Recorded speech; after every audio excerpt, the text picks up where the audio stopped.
Allahu Akbar. Allahu Akbar. Allahu Akbar. Ashhadu an la ilaha illallah. Ashhadu an la ilaha illallah. Ashhadu anna Muhammadan Rasulullah. Ashhadu anna Muhammadan Rasulullah.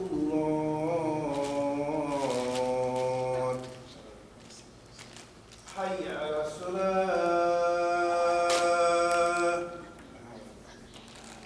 Hayya ala salah.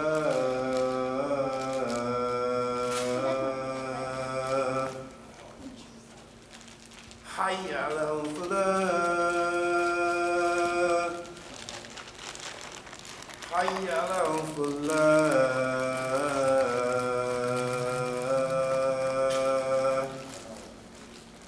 Allahu Akbar. Allahu Akbar. La ilaha illallah.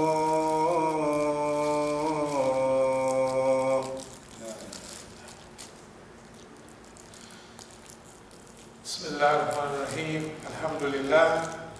Alhamdulillah. Ahmaduhu wa asta'inuhu wa astahdihi wa astaghfiruhu wa uminu bihi jalla wa ala wa la akfuruhu wa ashhadu an la ilaha illallah wa ashhadu anna Muhammadan abduhu wa rasuluh.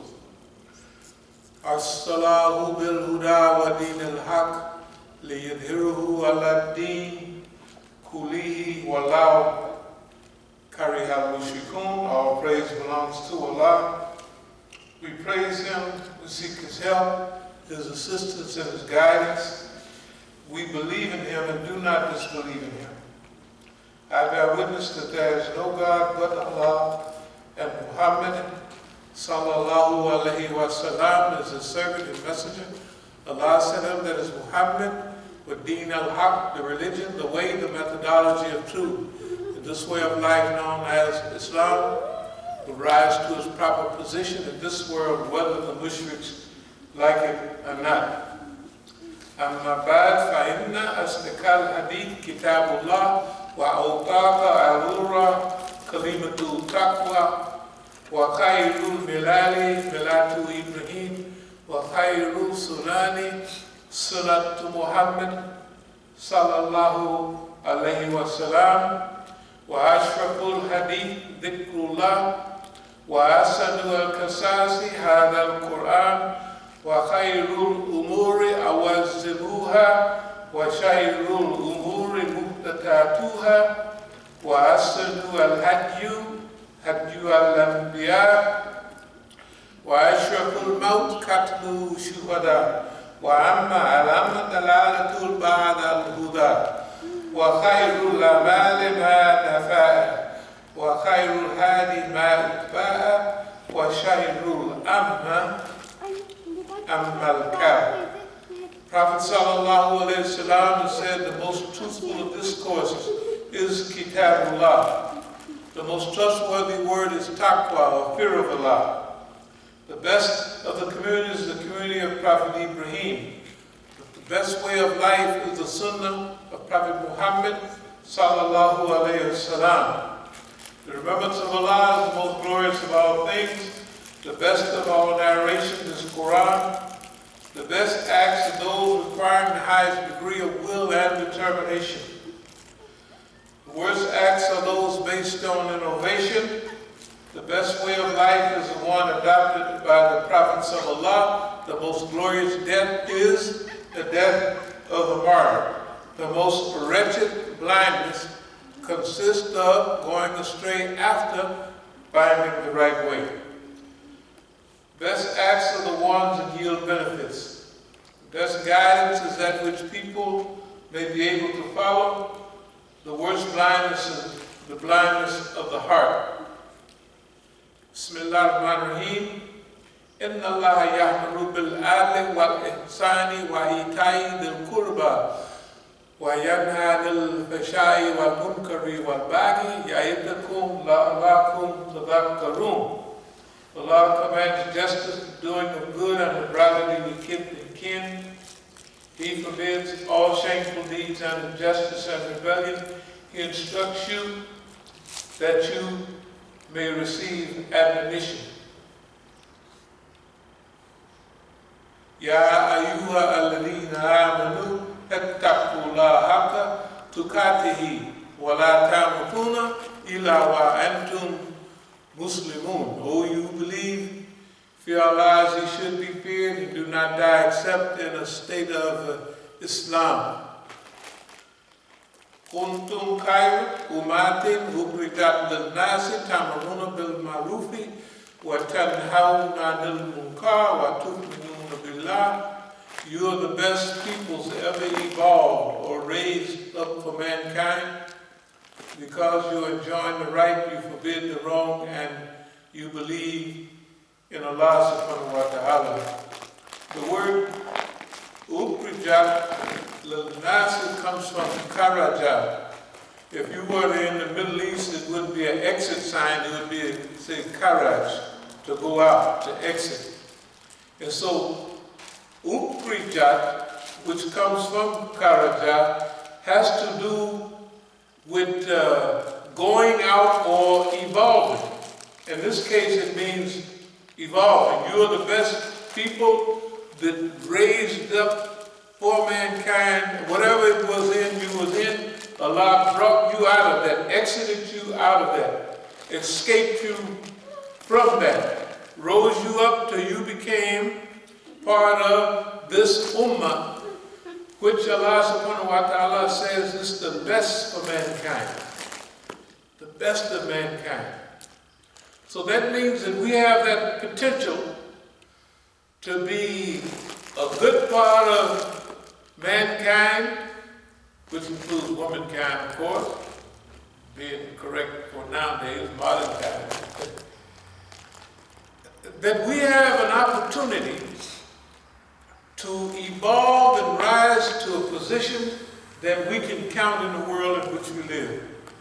And so today in the second khutbah, that's what I want to talk about a little bit, is this thing of evolution and rising to the level where you can make some difference in life or in this world. أقول قولي هذا واستغفر الله لي ولكم.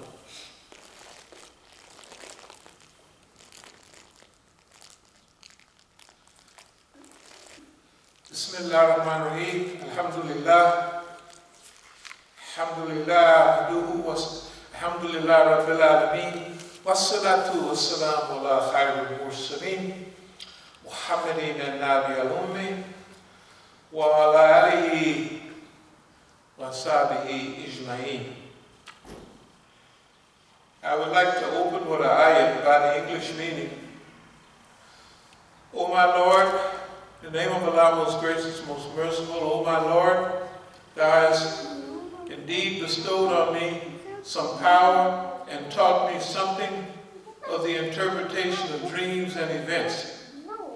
O Thou, Creator of the heavens and the earth, Thou art my protector in this world and in the hereafter. Take Thou my soul at death as one submitting to Thy will as a Muslim, and unite me with the righteous. This is one of the best, well, it's not such thing, but it is good. I mean, and it's coming as Yusuf alayhi salam is thanking Allah and asking Allah. He's thanking Allah for giving him the ability to deal with the interpretations of dreams and historical passings of time. You know, other people look at reality and they just keep on moving right along, just like it's just life, but there's nothing particular going on. But Yusuf alayhi salam is thanking Allah subhanahu wa ta'ala for all the events that he went through in his life. He's thanking Allah for each stage of that, including being thrown into the well. He's thanking Allah for his Jahil brothers.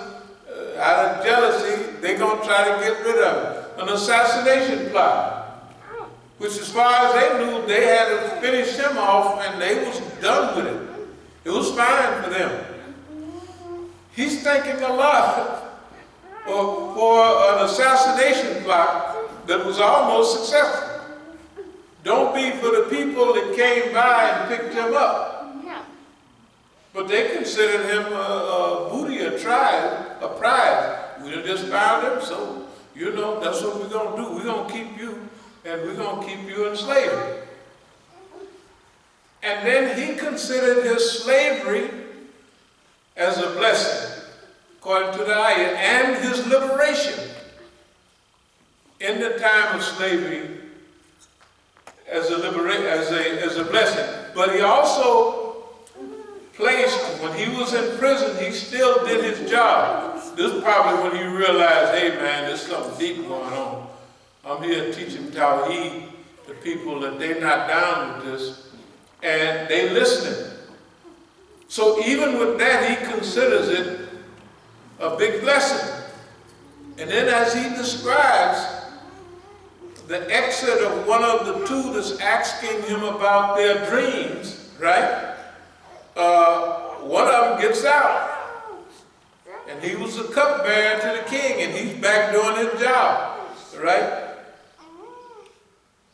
And some come up, and they say, we don't know nothing about him. And that is really, you seen 7 cows going and howl and stuff.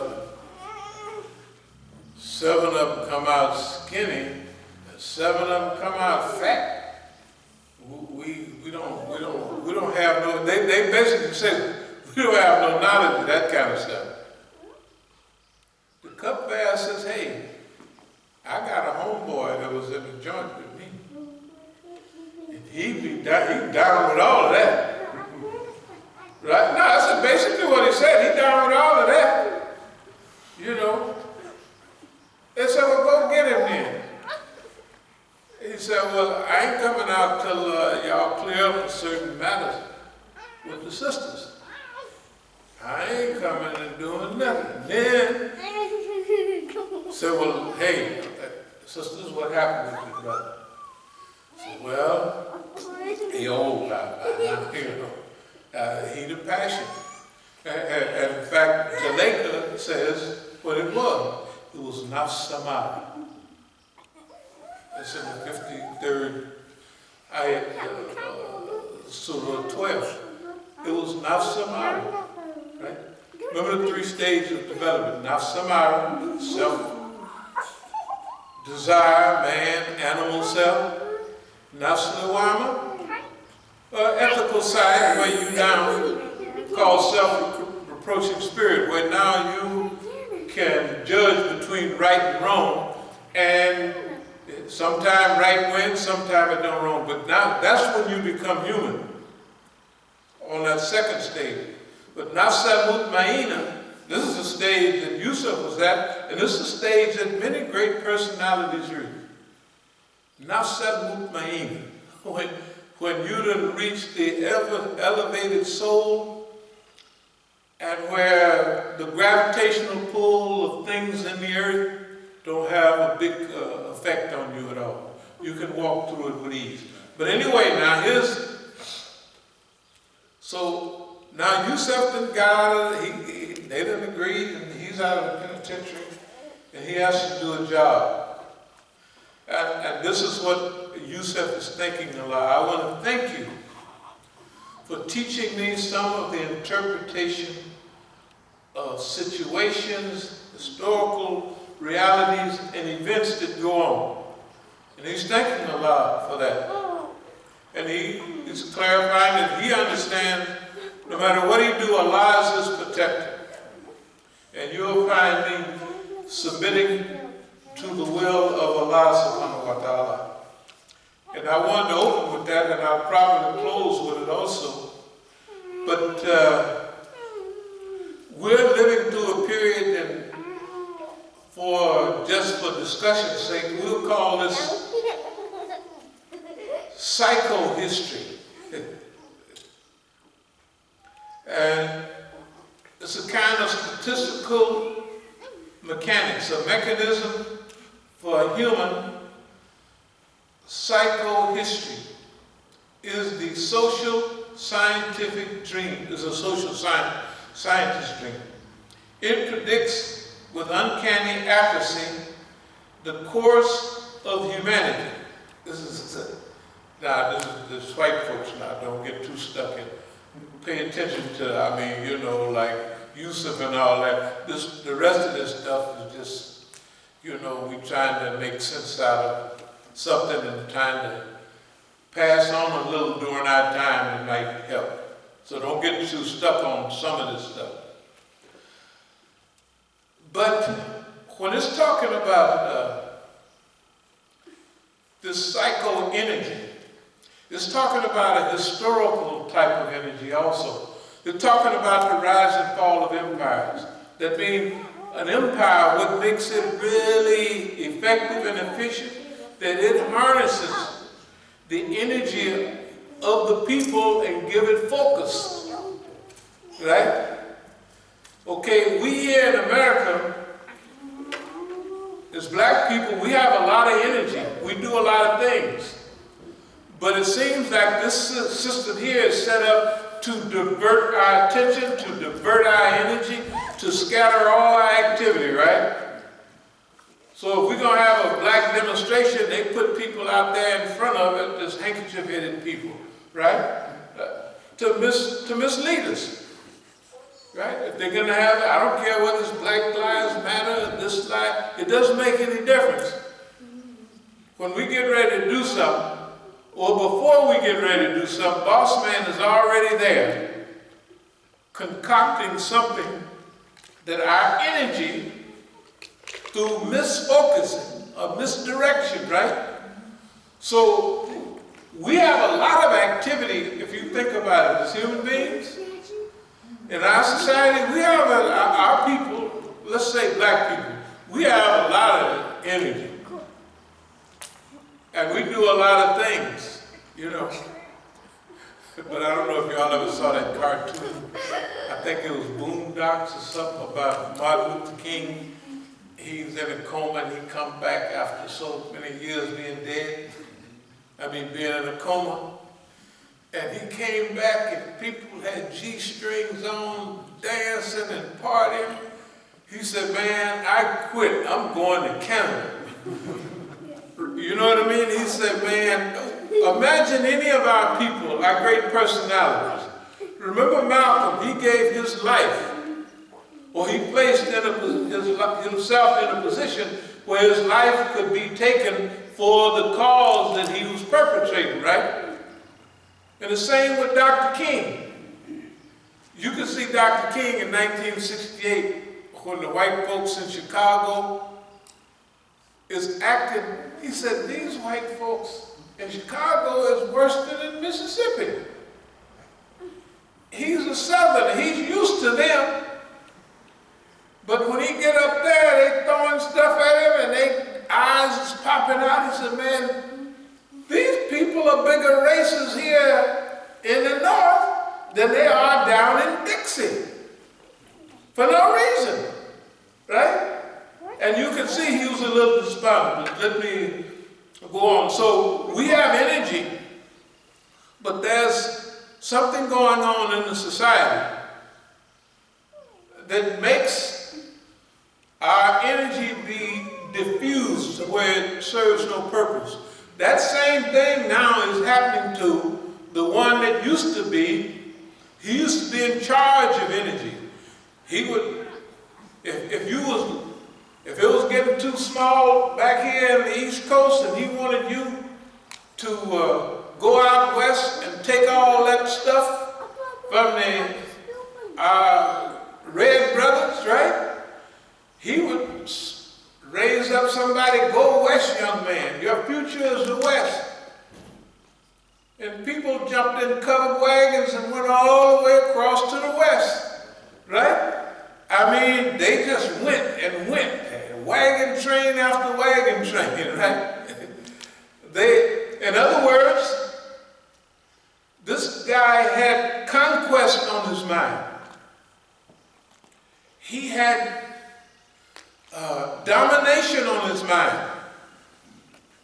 So anytime something came up, he used his energy for something that would perpetrate or pass on his idea. So when the French got whipped down in Haiti, right? It was the first time a black group whipped 50,000 of Napoleon's best troops down in Haiti. Now that's pretty serious. And these people up here got big. They said, man, we can't stand none of that. But anyway, the French wanted to sell some of their property that they stole from the Indians to get some money. So that's the Louisiana Purchase. But it wasn't Louisiana. Man, the Louisiana Purchase went all the way up through the Midwest, all the way over to the Pacific Coast. Right? Going around California. So in those days, the U.S. was becoming an empire. So it had experience, and it acquired the experience to focus the energy of the people, right, on something that would produce and expand their empire. Now, America never said it had an empire, but of course it does. The American Empire. Anytime you have 169 bases around the world, military bases, you got to be there to keep an eye on something. So it don't make no difference what you call it. You call it democracy, free trade, and all that is what they use. Anyway, so the history of empire is written not in speeches and proclamations.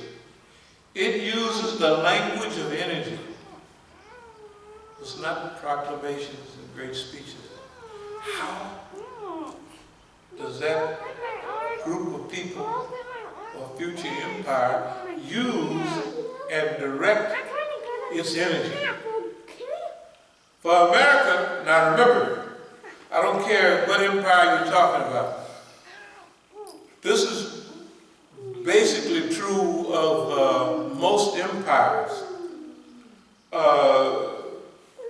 During their rise, you will find that they are efficient and effective in using their energy. When Genghis Khan and them, or the people of his tribe, was running around, up in Mongolia and everything, just riding horses and hunting and carrying on, there wasn't a whole lot happening. But when they focused their energy, all the things that they did, them little old ponies that they rode, was actually good for attack ponies. And they could stop on a dime, turn around, right? And they was good at shooting from horseback. They couldn't, hey man. So all of their characteristics have taken focus. Now they're going to knock China over. And they had a great wall there. Hey, we ain't going to care nothing about that. So they knocked it over. And then they came to the rest of the world. And right now, if you go to Pakistan, you'll find somebody's name is Yusuf Khan, or this is the way where they come from, or Afghanistan, because of the Khans from the past. Right? They came through they captured a lot of the Muslim world, a whole lot of it. And so they left their heritage.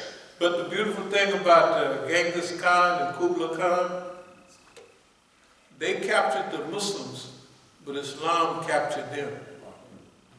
So they didn't take a lot of gold and silver and what have you back up north. Guess what they took back up there? Islam. That's how Islam spread all Mongolia and all of that. It spread through them. They came and captured and subjugated the Muslims. And Islam captured and subjugated them. and they took that back up north. So they used their energy to subjugate us, and used their energy to subjugate the rest of the world, what they was controlling.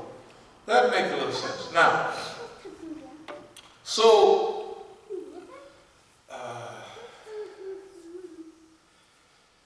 when it talks about empire and what have you, we could think about the British Empire. British Empire was pretty serious. The sun never set on the British Empire. Before them, it was the Romans. The Romans lasted longer, and I mean, I'm telling you that thing probably went on almost for 2,000 years. The British Empire didn't last hardly no time, and the American Empire. The American Empire, if you take from World War I up to now, the American Empire is on the way out already in 100 years. The Roman Empire lasted 1,500, almost 2,000 years, right? That's where the Latin, the language, all of that, you know what I mean, came from. The law, Pax Romana, the Roman peace, the Roman conquest that lasted for almost 2,000 years. So that was a pretty serious time because they had time to spread and do it. And here come the British. And the British, they lasted a couple hundred years. And now here comes Big Bad America. Big Bad America is already on the way out and just got here. That shows the acceleration, excuse me, the acceleration of time. In other words, what used to take 1,000 years to do, now, after generations and generations, the consolidated period, it used to take you, I don't know how long to go around the world. Now, you can go around in a snap of a finger, right? Everything now is on the internet. You used to have to go to the library. You know, when I first became Imam, my favorite spot was the library. And when I got to D.C., that big library down there, you could find me there all the time. With big stacks of books and everything. Now, you don't even have to go to the library. You can take out your phone, right? And you could plug in anywhere in the world, anytime, any subject. And you don't have to leave. It almost makes you in some kind of way sad. Man, you don't have to do nothing to become a professor in any subject. I can give a khutbah now and just at the phone, and you're going to get the English, Arabic, whatever you want. All of that. You know, anyway. So let's move on a little bit. So the British Empire was pretty effective for a short period of time. The sun never set on the British Empire. You know, if it was something happening, the sun was setting in one part of the world, it was rising in another.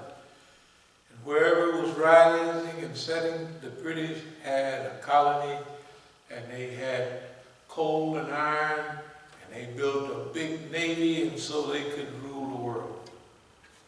By the way, most island countries have a real bad navy, like the Japanese, believe it or not, had a serious navy. They used their navy to attack Pearl Harbor, right? But big land-based countries don't have that. A big navy is necessary for Britain because it's an island-type country, right? So there's some benefits to it and some negativity. This ability to predict and to forecast. For us, it's kind of like Yusuf. But that ability to kind of predict and look at things the way they're coming and happening is, if you have the means and the mechanism and the know-how, you can use it for good. Plus, if you have the means, the desire to do bad, you can use it for bad too. If you can look down the road and see where everybody's going, right?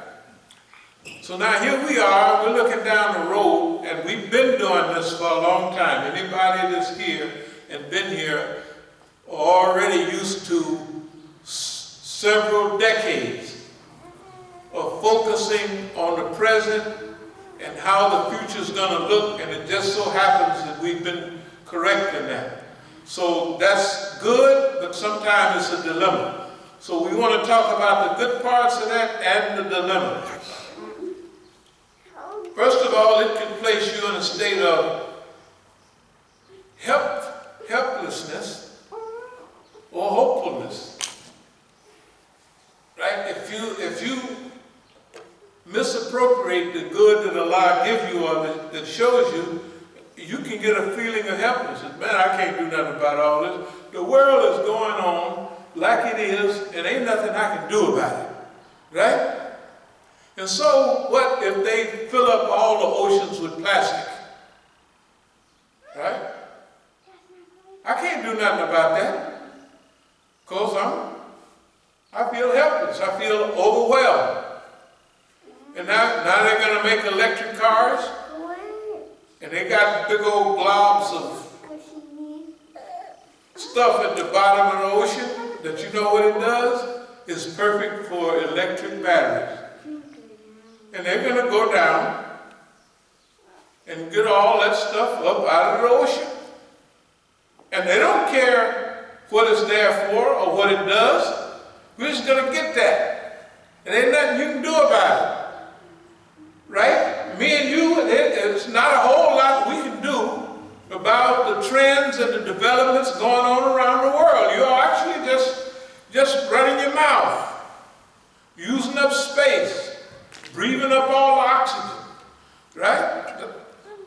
In a lot of cases, that's the way you can look at it. No matter how much we talk, everybody keep rolling along like it ain't no big deal. So you can talk till your mouth turn white, slob come out of your mouth, and ain't nobody gonna move. That's the way you could look at it.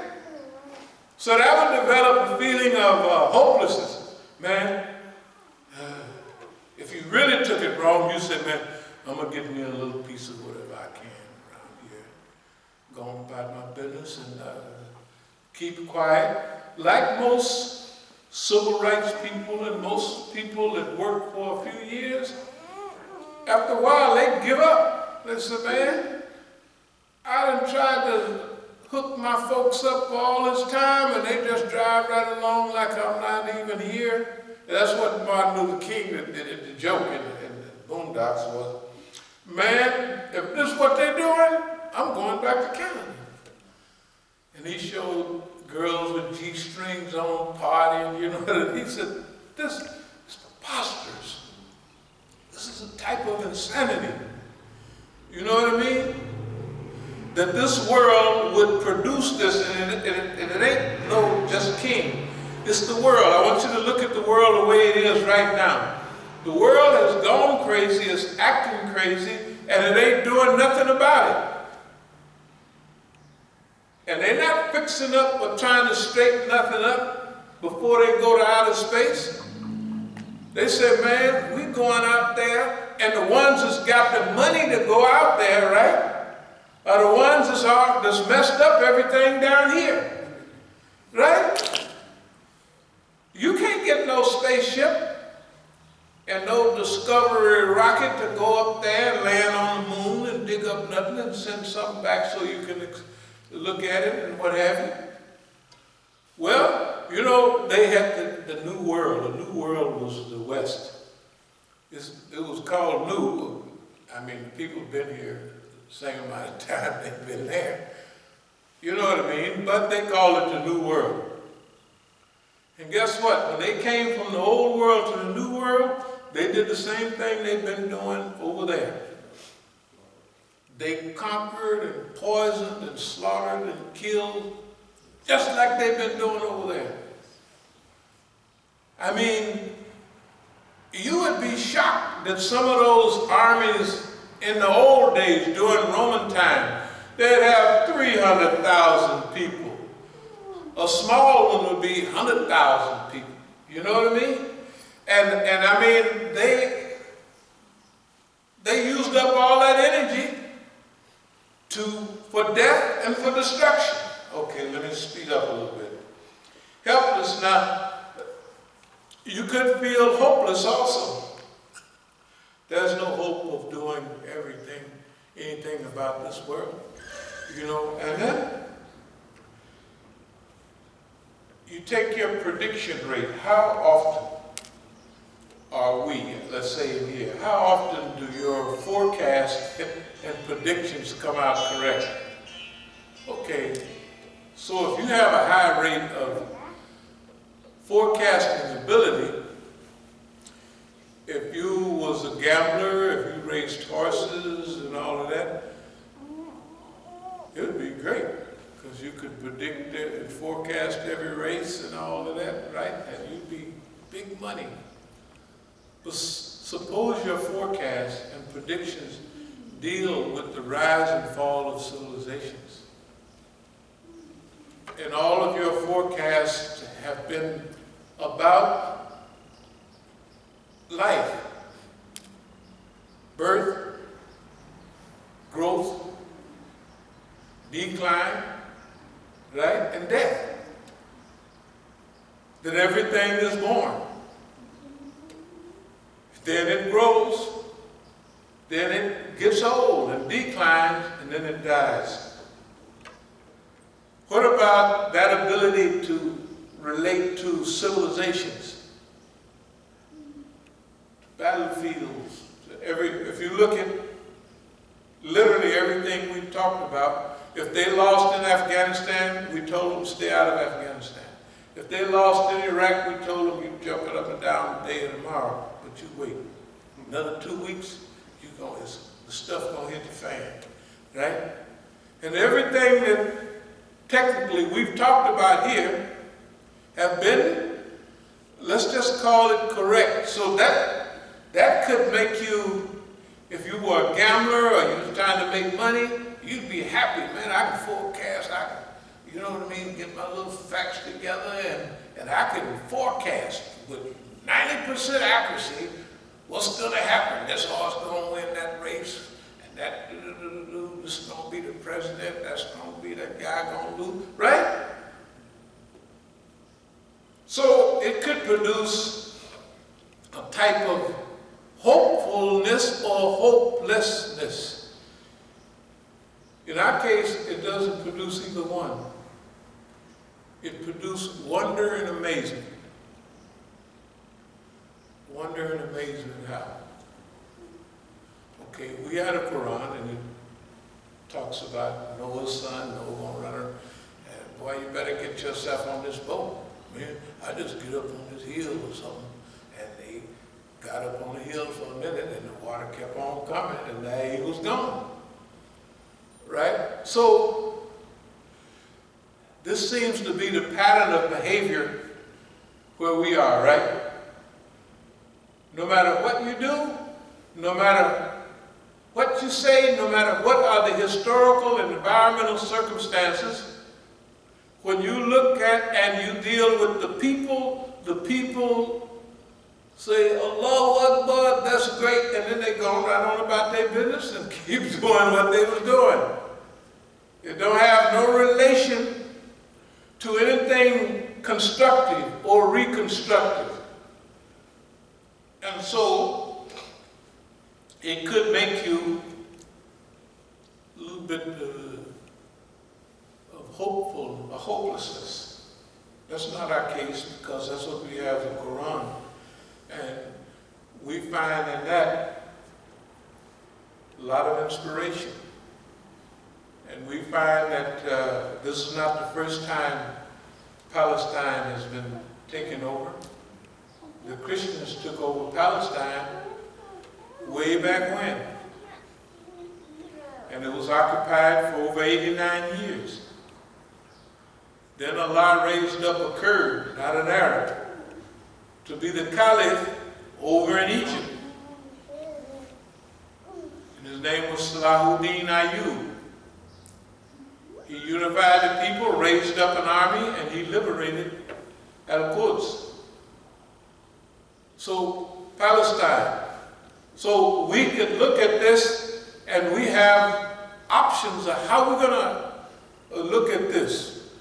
And then we look at the death and the destruction that goes on right now in Palestine and been going on, but we look at all of a sudden, the whole picture is changing right now.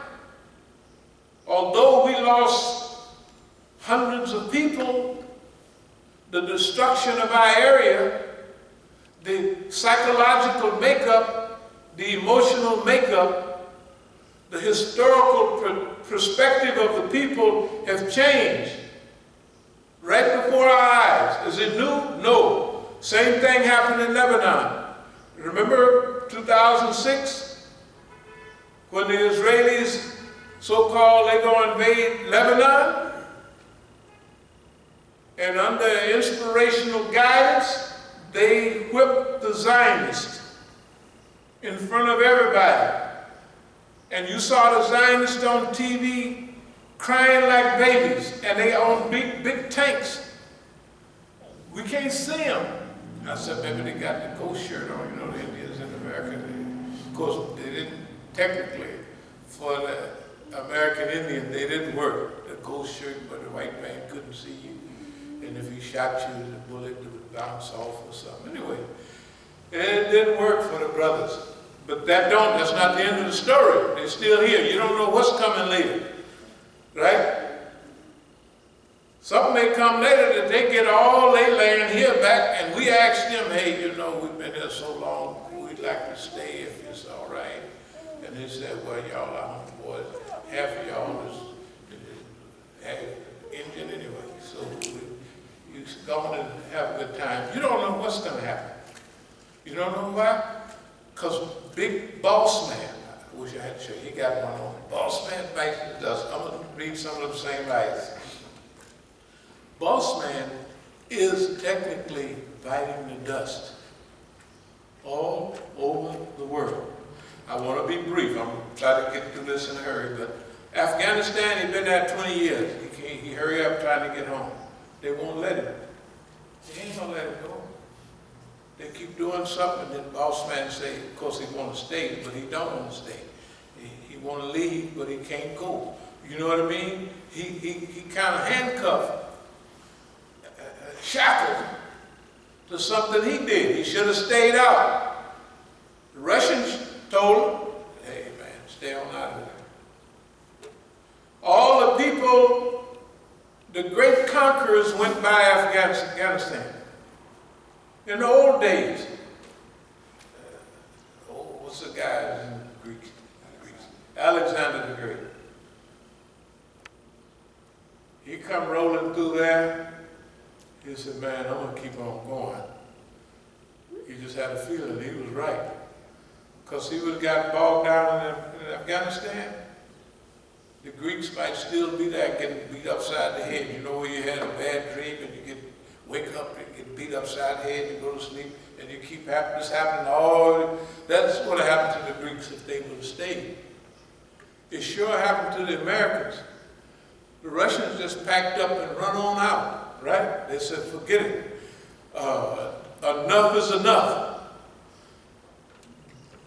But a lot of the Afghans have got hold to America's behind and they won't let it go. They're saying, please let us alone. We want to go. No, you want to be here. You want to move in, right? You want to kill all the people. You're so bad. But it won't work because the British in Khyber Pass got stuck here in 1854. So we should have read that history. You just reading it now, right? The great British Empire, the sun never set on the British Empire, we stopped them. We did, the Afghans. And we ain't got enough sense to do nothing else. We're poor, we're raggedy, and we ain't got nothing. Right? We want to live like everybody else, but you can't oppress us. Life is oppressing us.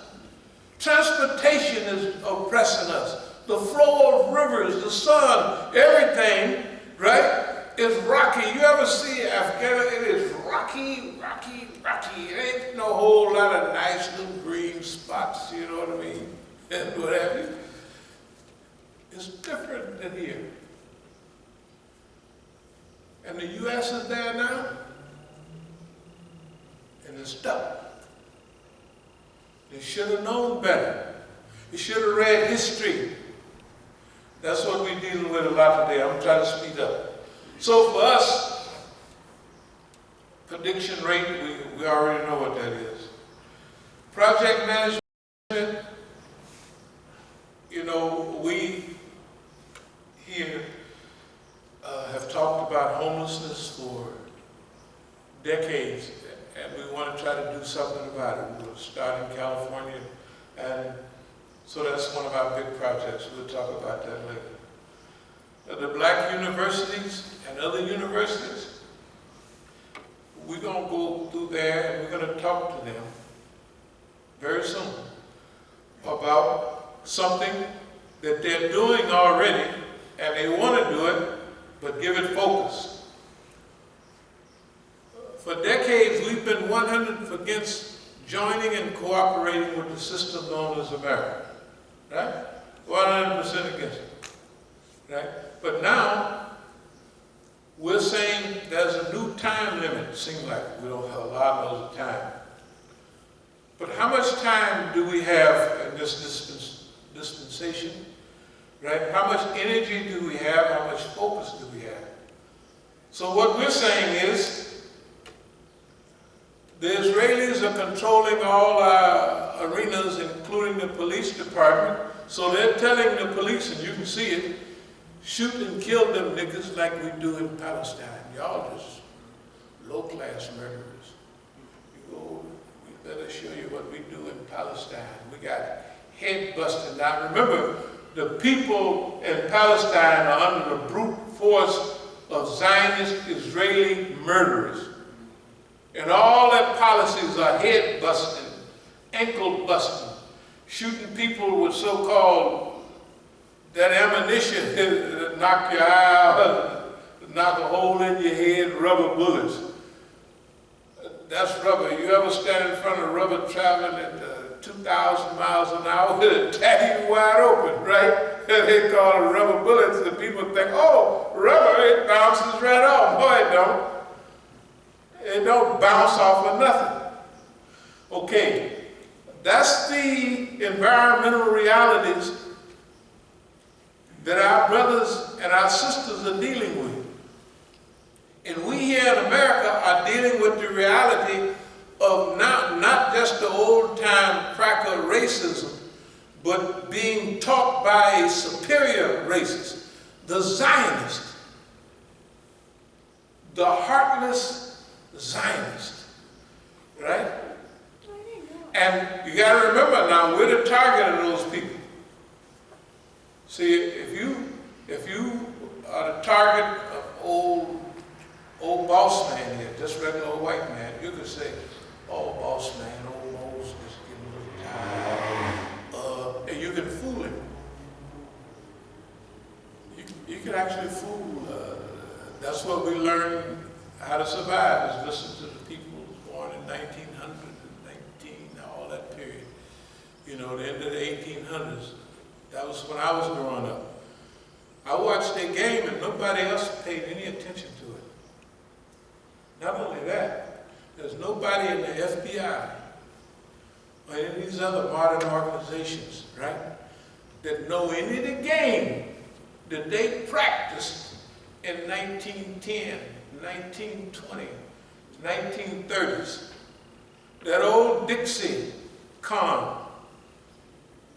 It's addictive. You had to have game in order just to survive. Think about it down south. And if you're going to get anything for real, you got to make boss man feel like boss man, you just a good old white man, and you helping old Mose and poor Moses' family, and he goes, oh, Mose ain't no threat to you, and he appreciates you for being a good white man. Boss man is just the best white man in the world, I tell you. Boy, look here. They don't have no. If you want to imagine why we're here today, because we have made a combination of all of that stuff. Ain't nobody else still here getting away with nothing. We're still here. Why is it? 1/3 of it that, 1/3 of it black nationalism from the 60s, and the other third super duper Islam. Right? And they got two combinations down. What the niggas did in the 60s and what they do, what this Muslims do, we got that. But they ain't got the old con from back. See, when I was a little boy, I used to sit there with the old folks and listen to all of those stories and all of that. I used to sit there right there with my father. And he was born in 1900, and that's all they talked about is that stuff. I absorbed it. Of course, the ultimate reason is that Allah keep you alive. You know what I mean? You can't just figure out, I got the game. But allow you to absorb what you need in the terms that you're living with at your time.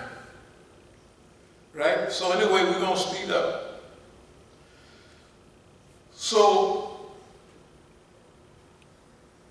we're going to teach a 180-degree policy. All you youth, all you people in all the black colleges and all over the country, do what you was going to do anyway. Join in the system. Wasn't that what they? 95% of Negroes come out of the university, don't join no private industry or nothing, do they? Join the government. But now it's with a purpose. Right? See, here's the thing. There's a time element, there's a mobilization effort, and there's all of those things. We don't have enough time to raise any other option in the United States, right, for ourselves as a group. So this is a decision that leadership has to swallow. There ain't no time to do nothing else. They already got everything ticked off to where they can do, and they are doing anything to you they want on TV. Every day. All day. Stuff that they're doing on TV now, that the Watts riot was because the police brutality. So the whole city went up in flames. The city I'm from in Oakland, all of those things was based on police brutality. Right? And now, the police now, believe it or not, see, that was a time when you could actually fist fight with the police and tussle and all of that. You can't do that now. Someone have given them the legal ability, the badge ability, and everything to shoot you dead anytime they want. And if they put one in prison for a few years, so what? It makes them look good. What about all the other people have been assassinated since then, just 1 year? You can't turn on the TV. Somebody else just got killed in Louisiana. Someone else just got killed in the same state, right? I'm saying, so now, what do we do in all this? All right. Make civil service your salvation. Of course, you make Islam, but I mean, how many people you think come into Islam right away? They're not moving fast enough. They're not moving fast enough, and I want you to think about the acceleration of time. What used to take, you know, it wasn't but 15 years ago when you turn on your computer, the thing go rah, rah, rah, rah. It took an hour for you to juice up, right? Now you push the button and they come on. You used to have to go to the library. Now you just pop your phone open and 90% of the things that you want to learn, right? You can get it right off your telephone. If you got a stretched out telephone, right? You get off your telephone and push the button. If it's hooked up to your computer, it'll print out all those articles, all in a row, just like you want, right? You don't have to go to the library. That's in the last few years. Artificial intelligence. How fast is it moving? Artificial intelligence. When they first took the big old machine, big as this Masjid, I don't think he won no chess games playing it. Last year, the artificial intelligence crew played chess with the grandmasters, and they lost the first game, and they didn't lose none after that, every time. Why? Because it now has the ability to learn. It has the ability to learn. Now, this monster wants to create another monster before he gets control of himself, right? He can't control himself. And he's creating a monster for money. And there's all kind of dumb stuff floating around in his mind. This whole thing is to make money. Well, if he make artificial intelligence and computers and all of that to make products, well, in 10 years, who the hell is going to buy his products? Because there ain't no more people got no money. Right?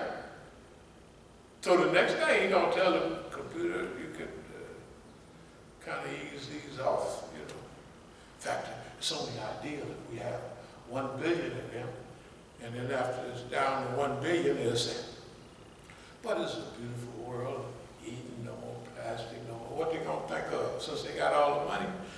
We don't need all them niggas. A billion people? Nah, it's 8. We don't need them people. Well, let's put it back to the Garden of Eden. Right? And he'll get rid of the rest of the people. Then the computers will get rid of him. Right? Because he gave them all the game.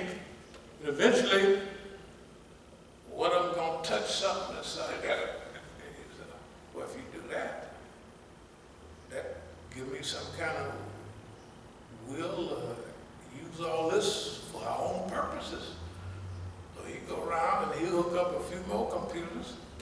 Right? Artificial intelligence is just normal. And the dummy is gone. The same fool that started the whole problem himself, the other people said, we can't leave that guy around here. He's a troublemaker. Right? We're machines. We don't make trouble for nobody. After all, who needs them anyway? We can fix each other. We can do all of this other stuff, right? Tell the truth. This is not way off in the future. This is the next couple of years. Remember the acceleration of things? Things are accelerating fast. So what I'm getting to is you and I, the human being, has to organize himself, discipline himself, to look out for the earth first. You may think it's the earth first. No, it's not. We've been on this, what we're talking about now, we've been talking about for over 20 years, 30 years, we've been on this subject. But we had to modify it at different times, you know, because we didn't want to get out in front of the public. But now we've got to get out there, so let me speed up. So the universities, the colleges, the black students will not be joining the system to kill black people. it will be doing it to rescue black people. Because what is the mechanism that's used by the system? The police, the Army, the Navy, the Marine Corps, the civil service, right? Look at the numbers of black people we got in civil service already. If there's a goal, not stated and not talked about all the time, but if black people were to say, we're going to overload the police department, well, guess what? From the colleges, from the universities, that's the best that they've created. You know what all of them are? Test-wise, within 5, 10 years, what are they? They're the captains, and they're the lieutenants, and they're the sergeants, right? And it's almost a necessity because the white nationalists are doing that by the hundreds, right? Right now, that's who's killing all the black people. But guess what? We are in a position where we can hit it by the thousands and hundreds of thousands. Why? Because for some reason, old boss man took that independence out of black people. Think about it. We used to own stores, shops, and businesses, but that's kind of independent thinking. You can win or you can lose. So they trained the Negro. He's been trained over this period to take orders, right? To be a part of boss man's system, right? So we said, good idea, boss man. Since you done made us like that, we're going to trick your behind for a change. One trick. What is it? We're going to hit you in mass.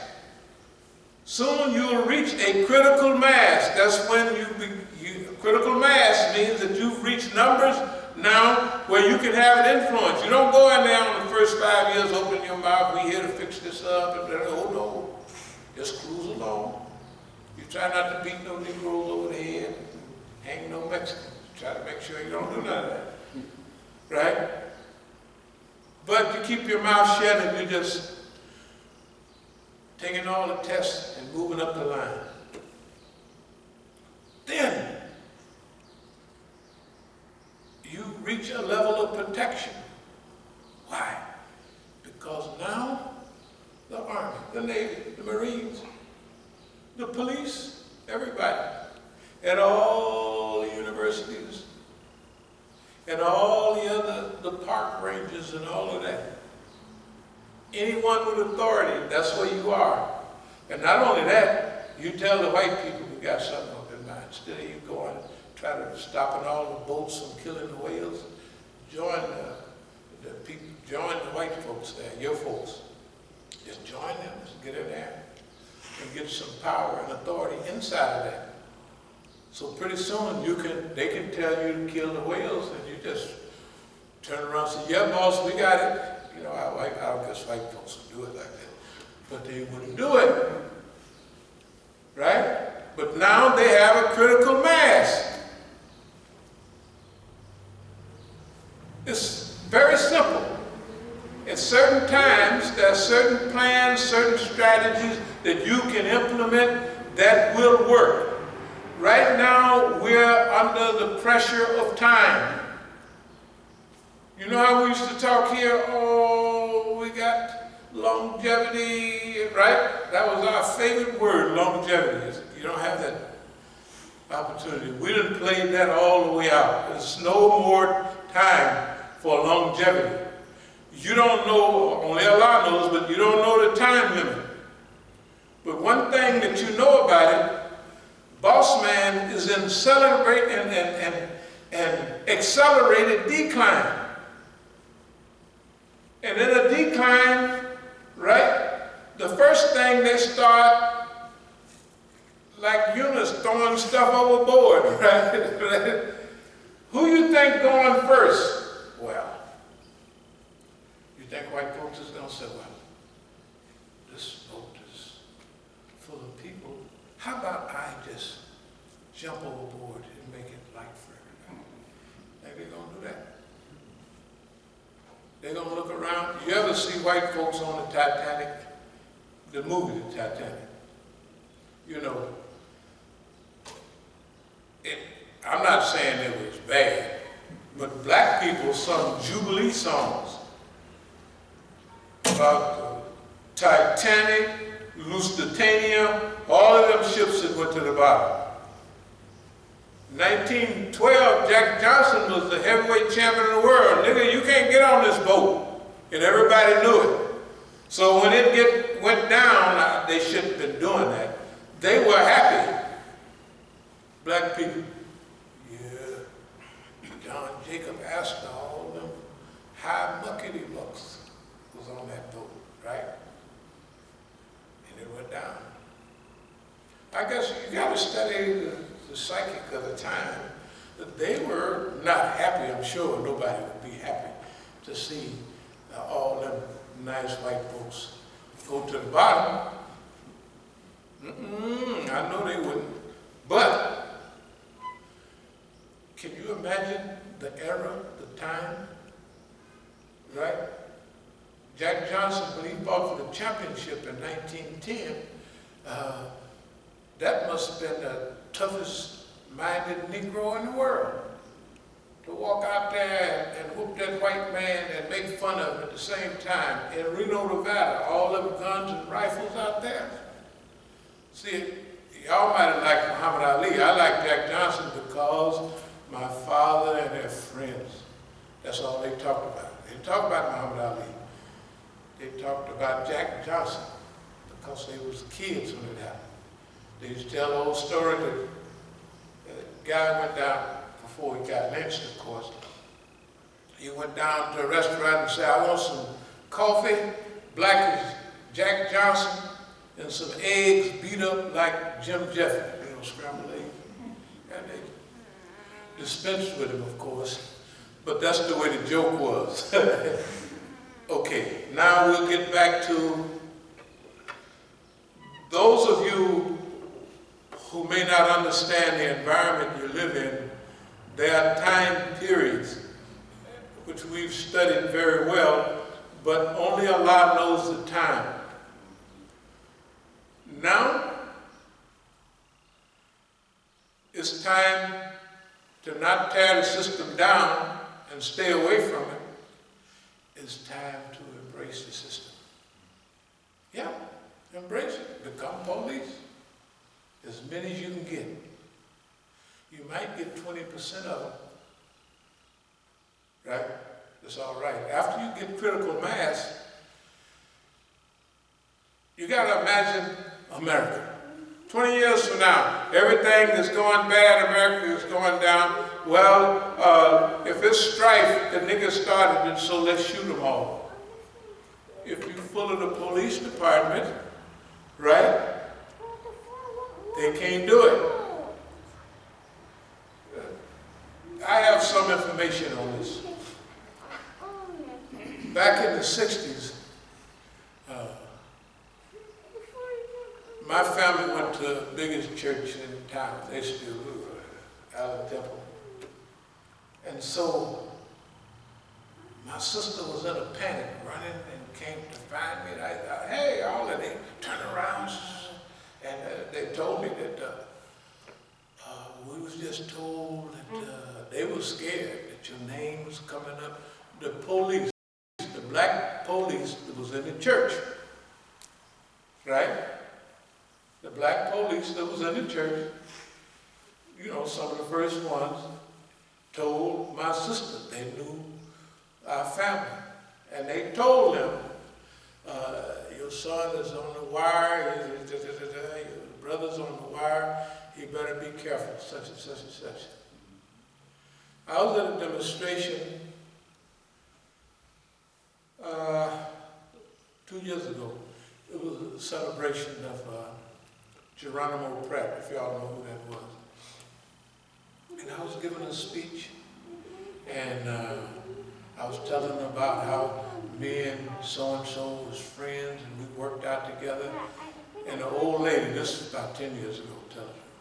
So the old lady, she was 94 then, she sent somebody to come and bring me over. She said, I'm Fleeta's mother. And she told me, I said, oh, so Fleeta Drungo, Soledad brother, you know, was actually one of my best friends, a workout partner, you know. So she said, I didn't know y'all used to play together. And she thought working out meant play, you know. So anyway, at the same time, one of the Negro police, of course he didn't have a sign saying he was the police, but it's the second or third time that he had approached me. And he didn't look at me and wave no flag. He said, hey man, we're very proud of you, da da da da, and he just went on about his business. That means now police inside of they were happy because the thing about the police department, they don't see no Negroes that reform. And they don't see no Negroes that had a policy. When we used to talk about East Oakland Enterprise, what was it? Same thing Martin Luther King did in '68. We did it the same year, but ours worked in Oakland. Ours worked. They used to say that nigga employ more people in the city of Oakland. So the whole society that we was living in was black people controlling their neighborhood. Anything come in, anything that go out and circulate. So money circulated in our community. That's what East Oakland Enterprises was. That's why the police don't get no sleepless nights right now. That nigga there is dangerous. And if I go out and try to start a car, it won't start because the boss man is there all the time, every day, all the time, because he remembers. He remembers Africa. He remembers South America. He remembers everything, right? It's all on his record. It's all on his record, right?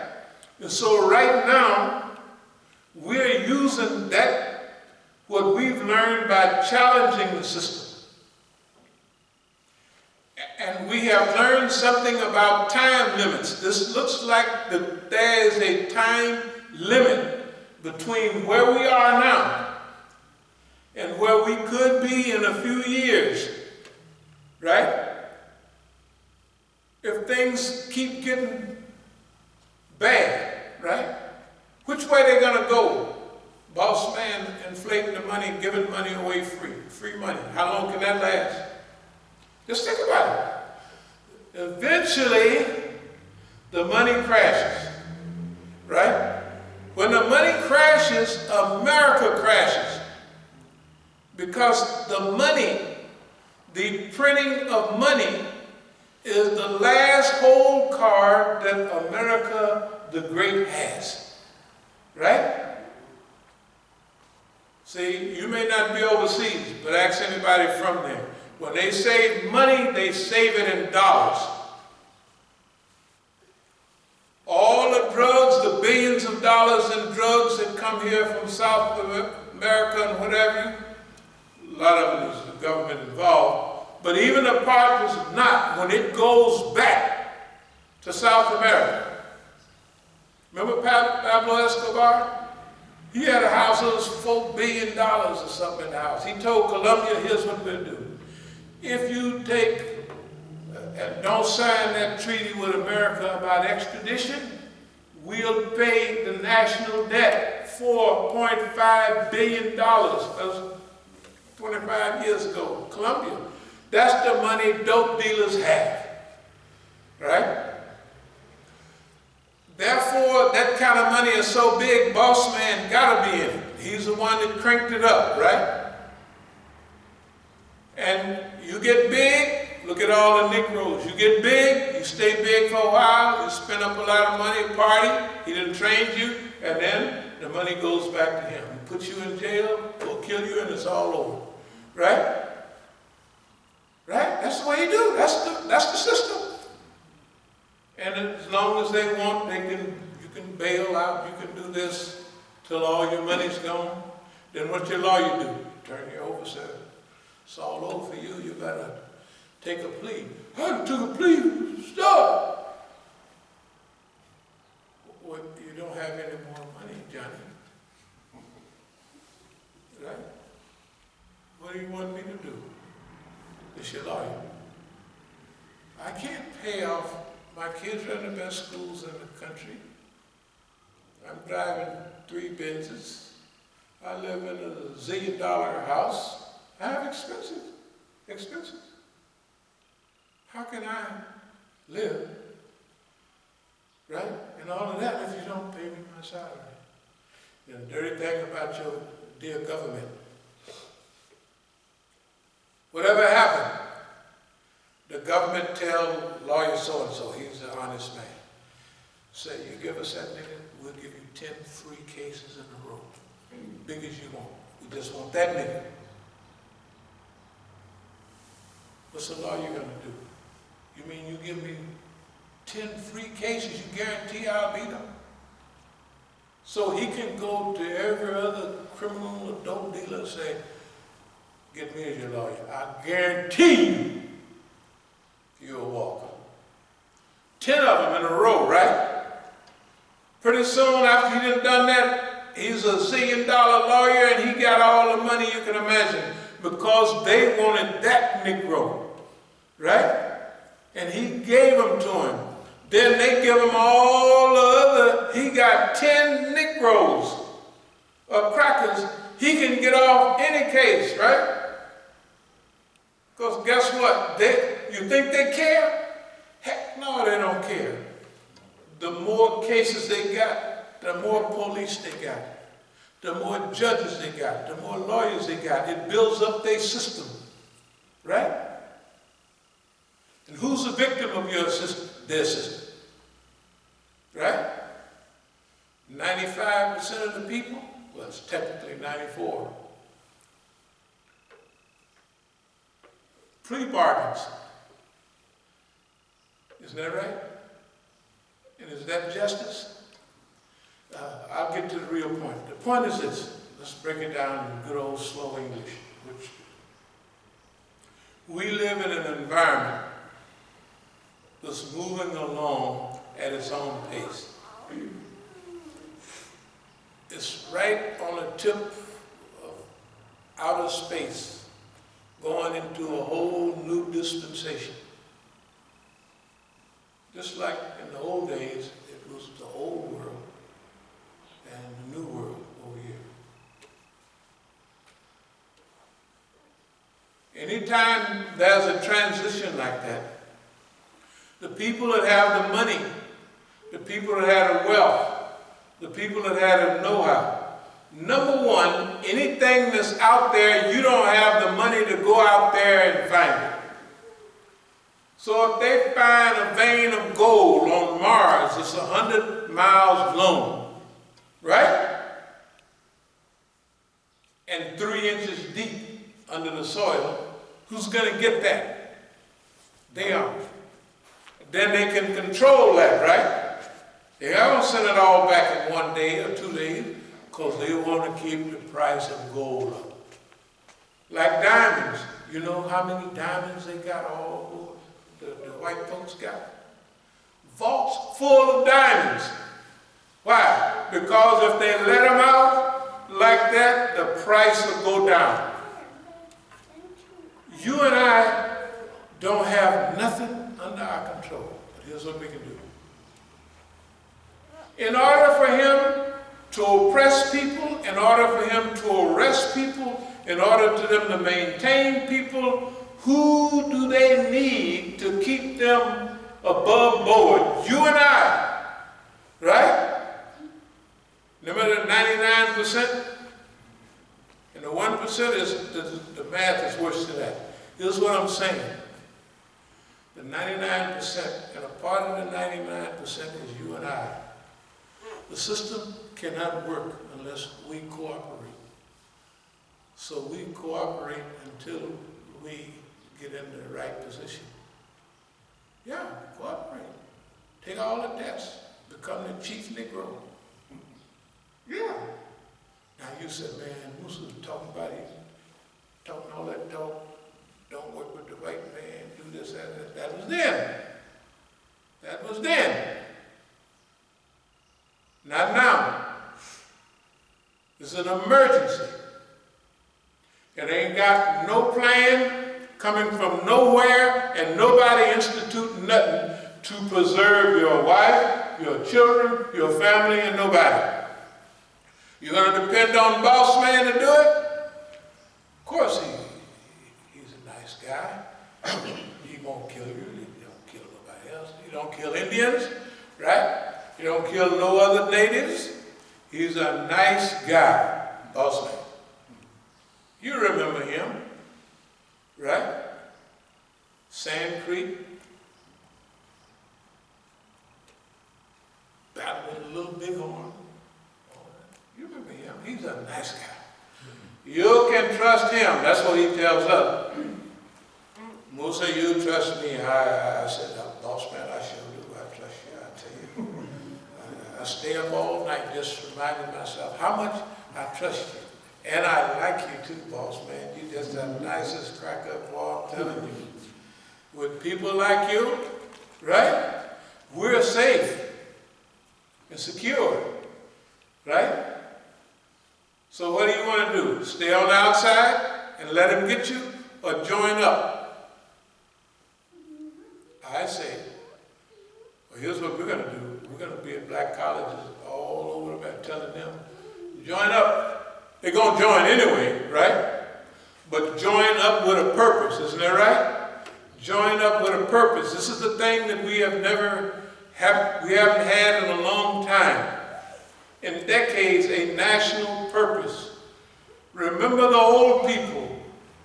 You gotta be twice as good, right, to get half as much. Our teachers, when we had, man, when I was growing up, black people had something, we don't have it today. I'm just telling you, we don't have it anywhere close to it. We had a national purpose. We had a national purpose. And we knew whatever we did, we was in it together. Right? That's gone. That's gone. They jump up and down. And any group you start, Black Lives Matter, Negro Lives Care, they gone, all of them is white folks, right? Tell the truth. You have got nothing. They ain't left you nothing. So let's pull the old coon on, boss man. Join up big. Take all the sergeant's tests. Because you've been in the university. All the lieutenant's tests. All the captain's tests. And you leave that poor Peckerwood, and that's European, something like that. Leave him down there, out on the beat, outnumbered by you. Because he's already joining up, right? Why you think they just shoot niggas without, they didn't do that when I was a kid. They beat you upside the head. When they stopped lynching us, they just, if they didn't lynch you, they just beat you to your mouth hanging all open. That's that type of stuff. You used to could actually fist fight the police. I got knots on my head right now from fist fighting the police because they get the club and pretty soon you're gonna, but you just hurt. You ain't like dead. Try it now. Go jump on the police. Say, come on here, man. Put that badge down, me and you. Go ahead. I'll come. I'll pay to see it. Right? The whole world has changed. I'm telling you. You could talk to me about it later. We could have a seminar on it. This is the time to join in with boss man. The only way you can stop him is be there with him, be in charge of him, and everything he planned, you got to plan it on around you. He can't go kill your whole neighborhood because in a few years we'll have critical mass. That means there'll be enough of us in the system to slow it down, to divert it. We don't have time to do anything else unless you got a better plan. if you got a plan that all the Negroes gonna become Muslims and not telltale Muslims like the ones we got now, right?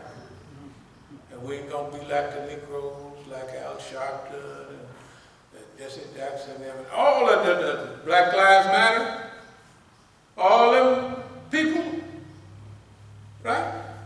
You'd have a better chance with them innocent white kids that they don't know what's going on than you would with the Black Lives Matter Negroes. Anyway, so I'm gonna move toward a close. But whether we let thee see in thy lifetime, O prophet, the fulfillment of some of what we have promised thee, or whether we cause thee to die before its fulfillment, thy duty is no more than to deliver the message, and the reckoning is ours. No matter how you look at it, hey, it don't look good for the home team. We can't stop nobody or make nobody do nothing. But here's what we say. Join up and protect yourself. Join up and protect yourself. None can dispute about the signs of Allah, but the unbelievers, let not them and they're strutting about through the land deceive you. Don't let boss man bragging and talking about how bad he is and what he's going to do deceive you. Boss man's in big trouble. Trouble that he can't get out of. Right? Trouble that there's nothing he can do about it. He's broke, and he's getting broker every day, and so he said we might as well play it on to the finish. There's no way for him to get out, the system, to come out of this anywhere where the playing field is level and anywhere where he's doing all right. I'll just say one or two more. Condemn those who devise evil schemes. Ever feel sure that Allah will not cause the earth to swallow them, or that the suffering will not befall them without their perceiving whence it came, or that he will not take them to task suddenly in the midst of their comings and goings, without their being able to elude him, or that we take them to task through slow decay. Slow decay is slow wastage. Does that make any sense to anybody? Slow wastage. All immigrants, if they came here 30, 40 years ago, they could have got a job washing dishes, driving a cab, and sent big money, the husband's money, the wife's side money, for them to have. They could do that, and they could be in school. Can't do that now. Slow wastage. Some years ago, believe it or not, the white man used to work on his job, and he'd have a brand new Chevrolet, brand new house, and live a middle class salary. Just him working. Just him working. Then they broke that down. Now the wife got to work. Now the kids got to work. Now everybody got to work, and they can't keep nothing going. Right? No more new cars, new Chevys. Right? Y'all probably don't remember that. I'm just telling you how America was. Slow wastage, slow decay. The system is decaying right in front of our eyes. Sometimes it happens so slow it's imperceptible, but it's accelerating. I'll be ready to close in just a minute. Whether we shall show thee within our lifetime, no, we've already read that one. It said, see they not that we gradually reduce the land and their control from its outlying borders. Where Allah commands, there is none to put it back, his command. And he is swift and called. Outlying borders, atrafa, the best. America is shrinking. American wealth is shrinking. American education is shrinking, right? American everything has already shrunk, right? Has already shrunk. So therefore, you and I have to look out for ourselves. Because when things get bad enough, who are they going to try to throw overboard first? You and I. If you love your family, protect them. And protect everybody else. There's one police right on this block, he can teach 5 or 6 how to, how to really shoot instead of holding a gun like this on TV. You ever seen a white man hold a gun like this sideways? You know why? Because you can't hit nothing that way. If you want to hit a white man or a Negro, you got to plant yourself right and you got to aim it correctly. The only one that'll hold a pistol sideways is a coon. Nobody else. Right? Tell the truth. That just don't work like that. The thing will kick and hit you upside the head. Everything like that. And I'll just read 2 or 3 things and call it a day.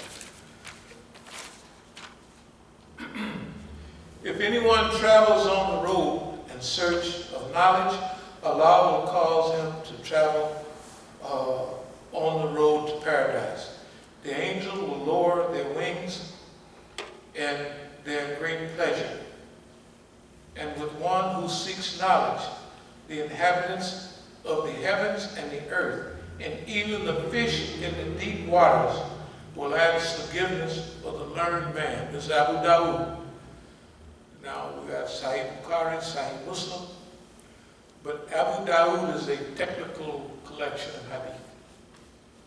So certain of those hadith have a very serious status. What it's saying here, you want to travel on the road and search for knowledge, Allah will cause you to travel on the road to paradise. But the key part here, the inhabitants of the heavens and the earth, even the fish in the deep water, will ask forgiveness for the learned man. What do you think the fish is eating all that plastic? Even stuff that they know something's wrong with it because they got a belly full of plastic. Right? Because they nibbling at all this stuff that's not real. Right? And you cut a fish open and it got a big long thing full of plastic in it that won't digest. Isn't that right? You see it on TV all the time. The fowl are there, the birds are flying up there in the smoke and acid rain and all that up there. The fowl are there and the fish of the sea are making dua and giving praises to a person with ilm to stop this mess. Man, we need your help. That's what they say. Well, hadith say that's what they say. The birds that are flying and the fish of the sea. Man, we need help down here. We can't do nothing about it. Right? What they think. We can't stop all this. And a big old fish said, man, I remember the days when the water was fresh and all that. He's about 100 years old. They were turtly living that long. Man, that was the good old days. It ain't like now. They praying. Hope we can get somebody to help put it back like it was when he was a boy, a fish, whatever he was. Okay. And I'm moving toward a close. This is the last one of our As-Sabiqun toward global harmony 2012. A well-known concept in Islam is Islam, al-Islam. The word Islam has several connotations, including improvement, betterment, correction, reconditioning, and cultivation. It involves growth and advancing, becoming better, evolving to a higher state or level of excellence. Inshallah, with a process of Islam among humanity will also come the healthy recovery of the earth, With the proper consciousness and assistance of mankind, the earth must be allowed to regenerate. Whatever natural systems are necessary to return it to a state of balance. Al-Mizan, the earth was created in balance. Don't worry, just hold on, we're finished. And if anybody just got to go up and go, just pray, do it, and go on. Because this is a particular time, if you want a half-hour khutbah, go to Dar Hijra somewhere, but they ain't talking about nothing. But we're trying to save our life, tell the truth. This is an important discussion we're having. It's not about birds and bees. It's about what we can do specifically to give ourselves an opportunity to get to the day after tomorrow. I'll let that go.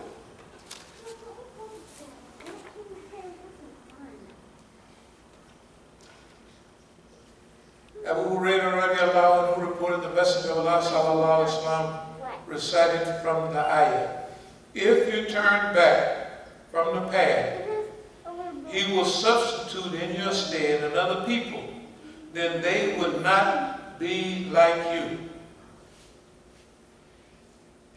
And the messenger was asked, "O Messenger of Allah, who are those about whom Allah subhanahu wa ta'ala said that if we turn back, He will replace us then in our place, and that then they will not be like us?" Prophet sallallahu alaihi wasallam struck the thigh of Salman al-Farsi, who was sitting next to him. He said, he and his people, had there been religion or deen near Pleiades, that's a star, some of the Persians would have certainly secured it. So the question is, O Messenger of Allah, who are these people? Right? They won't be like us. He said they'll be like them. Now, do you know Sahih Bukhari, Sahih Muslim? Bukhari from Bukhara, Sahih Muslim al-Istahani, Istahan in Iran. Do you know the 6 collectors of Hadith? The 6 from Sahih Sita? You know where all of them are from? What was called the Persian Empire at that time. Abu Muslim al-Isfahani, you know where Isfahan is? In Iran. Right, the river running into it. Abu Dawud, Tirmidhi, that's up in Afghanistan, like almost, but it's a Persian Empire. The people that thought the Hadith collection was so important happened to be people that's been dealing with knowledge all their decades of life and have a background in it. They said, we better collect these, saying to the Prophet sallallahu alaihi wasallam, right? Because they had to record keeping, they had all that stuff. Okay. If anyone travels on the road in search of knowledge, Allah will cause him to travel on the road to paradise. The angel will lower their wings in their great pleasure, and one who seeks knowledge, the inhabitants of the heavens and the earth, even the fish in the deep waters, will, as similar to Lazarus, will ask forgiveness for the learned man. Verily Allah subhanahu wa ta'ala, His angels, and the dwellers of the heavens and the earth, and even the ant and the hole, and the fish, send blessings upon a preacher of good to the people. That is, now, what is the good? The good is to rescue the earth, to put it back in balance, like what Allah gave us the earth, al-mizan, with mizan, balance, right? Remember? We can remember as kids here, it had a balance to it. It don't have no balance now. Right? It's out of balance. It can only go so long. Dear believers, I still more to read, but I'm going to close with what I opened with, because I don't want to run y'all off all at the same time. In the name of Allah, most gracious, most merciful, O my Lord, thou hast indeed bestowed on me some power and taught me something of the interpretation of dreams and events. O thou creator of the heavens and the earth, thou art my protector in this world and in the hereafter. Thou art take thou my soul at death as one submitting to thy will as a Muslim, and unite me with the righteous. In closing, this is the same one we opened with, Yusuf alayhi salam, and he's praising Allah, and he's thanking Allah for bestowing on him some power and gave me the ability to interpret dreams and events, right? And he's asking, giving thanks to Allah and asking protection for that. So, if we've been doing this for 27, 30 years and everybody had heard it over and over again, they can remember. Everybody that's been here a long time can remember the same stuff over and over and over again. And they can go to their calculator, their newspaper, or wherever they go off, their historical record, and see what's the level of accuracy. Not all that time. Everybody can go to this. Everybody got it, right? What's the level of accuracy? Let's just say over the last 30 years. What's the level of accuracy? You done said all of this stuff. How accurate are you? Are you 50% accurate? 80% accurate? 90% accurate? How about maybe 95% accurate? You ain't gonna say 100, because 100% is perfect. You might be tripping up on 94%, 95%, 98% accuracy. Right? What do you do then?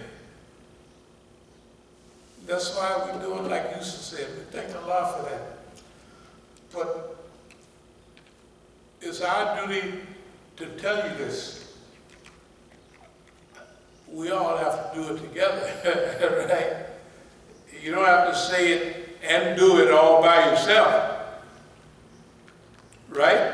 I mean, just think about it. Not only you can't do it all by yourself, you weren't meant to do it all by yourself. But here's one thing we know, that Allah has blessed us with many great blessings by placing us here at this time. It's a tragedy, but it's a blessing. If we get our stuff here together, we can make the world a better place. The world a better place, right? Because of where we are. Remember, in the old days, all roads lead to Rome. In the old days, from the Roman Empire, city of over 1 million people in those days, all the roads, all over the world, on all the continents, right, led to Rome. All the airlines and all the other shipping leads to here, New York, San Francisco, LA. Right? But guess what? And I'll close. All those big ships laden with goods come to LA and drop off their cargo, and they go back empty. It's simple math. America's not producing anything. They're not producing nothing but fluff, big talk, threats, and what have you, right? Their days are numbered. We don't want boss man to fall on us. He'll be too heavy, won't be able to move. telling you. So let's straighten out. We'll close with this. This sounds a little crazy. This is kind of Mandela's. Let's rescue boss man. He just been following the devil. Shaitan, that's all, right? Yeah, why not rescue old boss man? So what, he don't appreciate it. Well, Allah, we seek thy refuge from anxiety and grief. We seek thy refuge from lack of strength and laziness. We seek thy refuge from cowardice and niggardliness. We seek thy refuge from being overpowered by debt and the oppression of men. O Allah, suffice us of what is lawful. Keep from us what is prohibited. With thy grace, make us free from one of what is beside thee. Ameen. He cometh to Salat.